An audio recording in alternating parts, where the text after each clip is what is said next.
Charles Bronson has never smiled in any movie. You can't imagine Clint Eastwood smiling. I mean, if you would, his ears would probably crack. And, really. And the least smiling of candidates will almost always be accepted as the most somber and the most serious of politicians. That's a fact. I mean, in spite of the fact that generally a somber, straight face often is a thin mask for a deposit of helium gas. Okay? I mean, just it hasn't escaped yet. But nevertheless, the other day, Sam, I love to read the New York Times. You know, they have these little items way in the back that are really earth-shaking.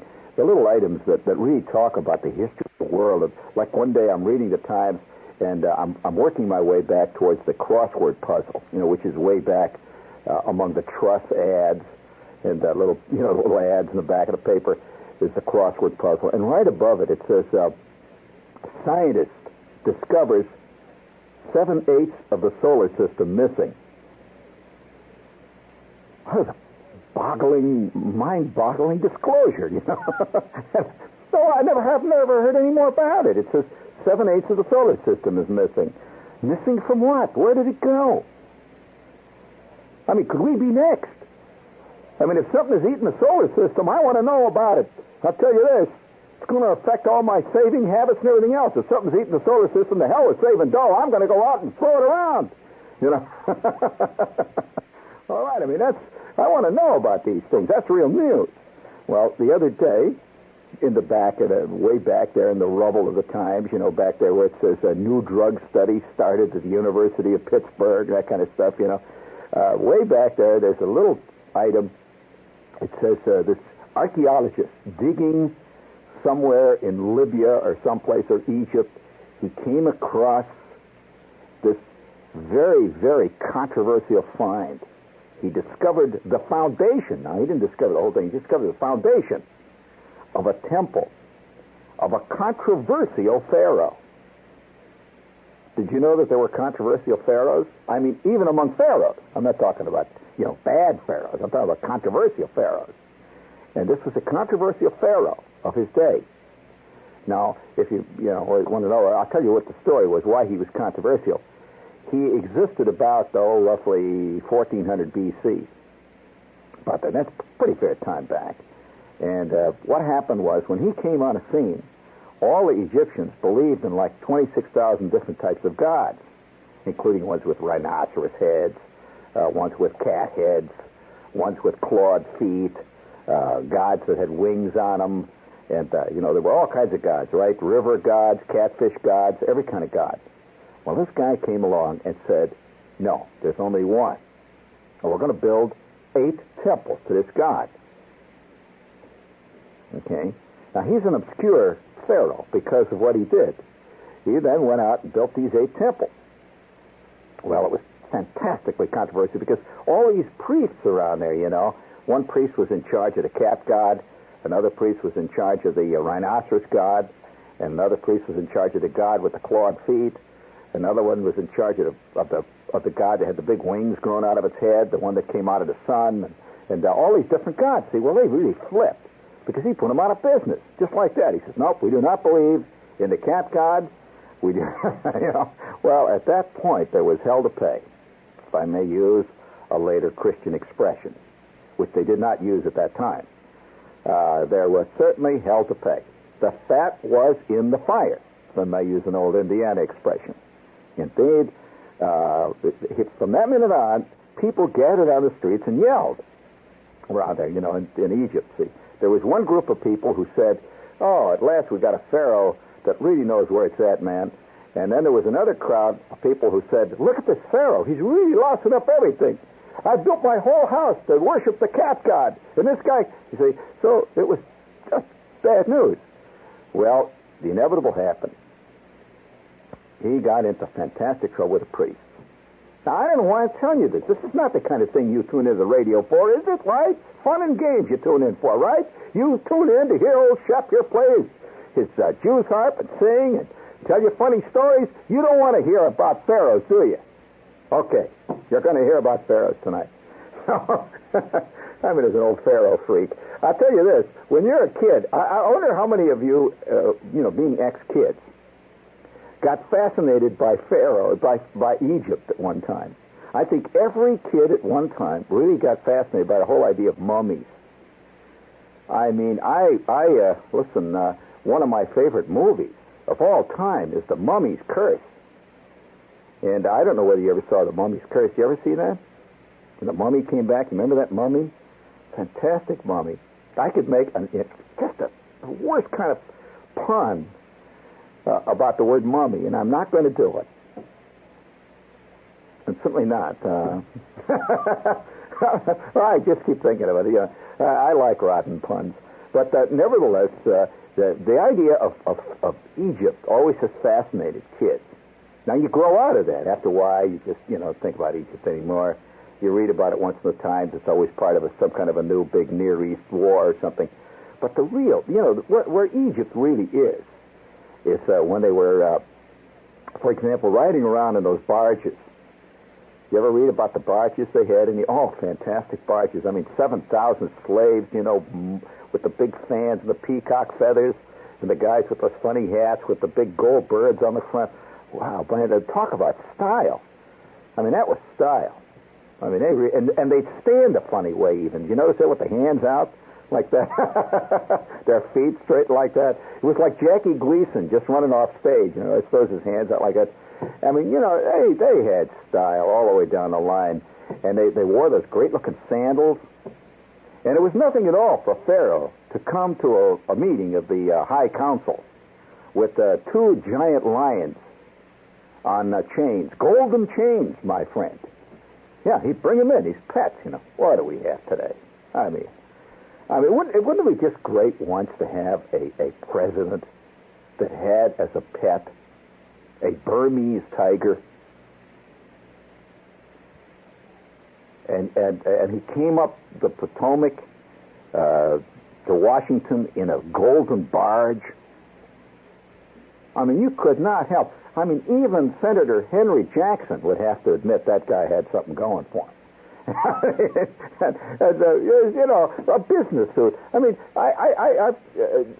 the ancient leaders. Have you noticed that almost all the world's dictators? I mean, the ones that have 28 million people screaming in front of a balcony, all wear a special uniform, different from the rest of the people.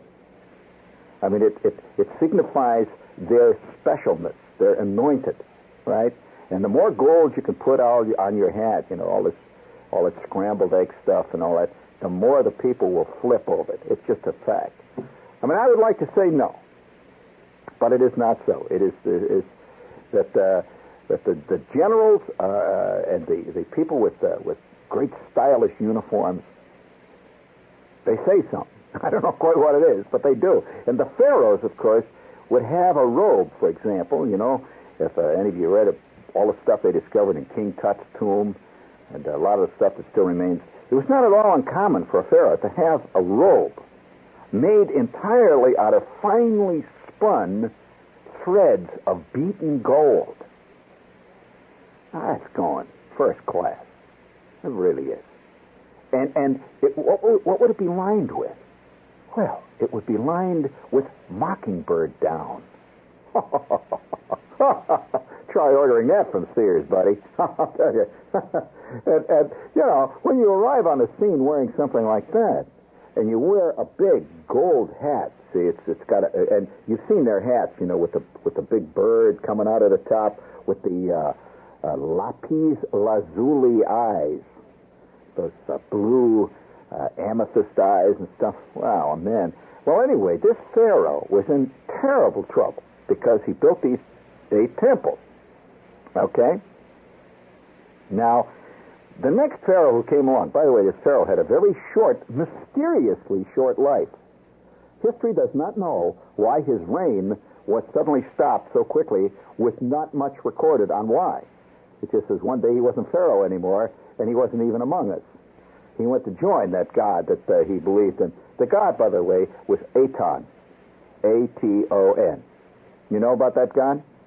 There is a resurgence in the world of belief in him, Did you know that? Oh, yes, indeed. Oh, yes.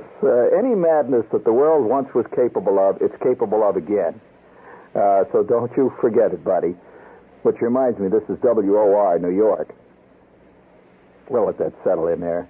The god that he went for was Aton, A-T-O-N, and it was part of his name, the pharaoh's name, you see, because he was related to Aton, which was the god that he believed in, and he was a direct descendant of that god. So he had an axe to grind. So if all of you think, gee, that sounds like a really groovy pharaoh there, he's getting rid of all that bunk, you know, all this stuff. He had an axe to grind, and the axe was that he was merely plumping for one of his relatives, Aton. His name was Inca-Aton. Would you like to say that again? Inca-Aton. I-H-N-K. Inca-H-A with a little umlaut over it. Inca-Aton. Right. Okay. All right, George, you're getting culture here tonight, aren't you, friends? Speaking of culture, talk about our current modern culture. We'll lay a few of these commercial goodies on you, and we'll be right back with another visit to Antiquity. Okay, friends, Inca-Aton fans. Well, all right, now, wait a minute. When people walk around and they say King Tut, that wasn't his name. What was his name? Tut-Ankh-Ha, what? Right, you're almost there. Almost there. Little nasal spray, you'll get it. Try it again. All right, so King Tut, you know, he was part of the same line, but this particular pharaoh had a very short life, controversial life. And so the next pharaoh who came to power, who, by the way, also had in his last name Aton, right? A-T-O-N. What was his name? I will tell you what his name was. Muha-Ka-Aton was the next pharaoh in line, and he's controversial because the first thing he did was to completely expunge the memory of the previous heretical, subversive pharaoh.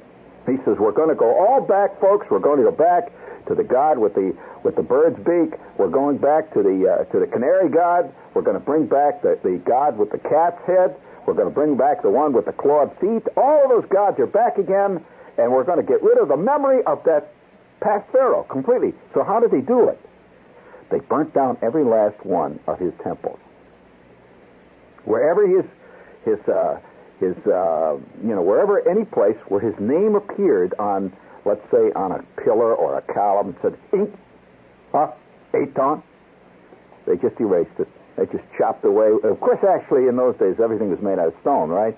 And bronze. So it took a lot of erasing to get rid of a lot of that. So it's got a lot of stone cutters out doing it. And they finally wound up with absolutely, or so they thought, expunging completely the memory of Inca-Aton. Gone forever. Not quite. Not quite. Because there's a group of guys called Egyptologists. Who was one of the most eminent Egyptologists that you recall as a kid? Now, wait a minute. Wait. Fictional Egyptologist. Oh, here it comes. Who?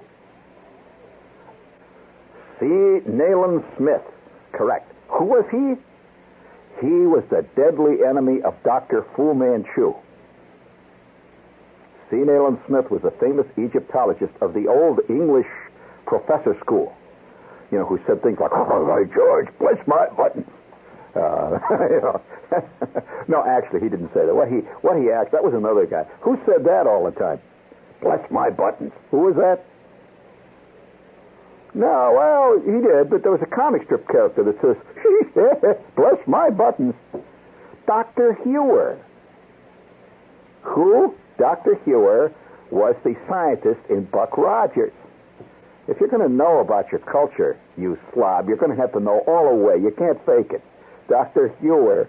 All right? And who was Buck Rogers' girlfriend? Who? Buck Rogers' girlfriend was Dale. I can't believe such stupidness. That's like telling me that Hamlet's girlfriend was Ophelia.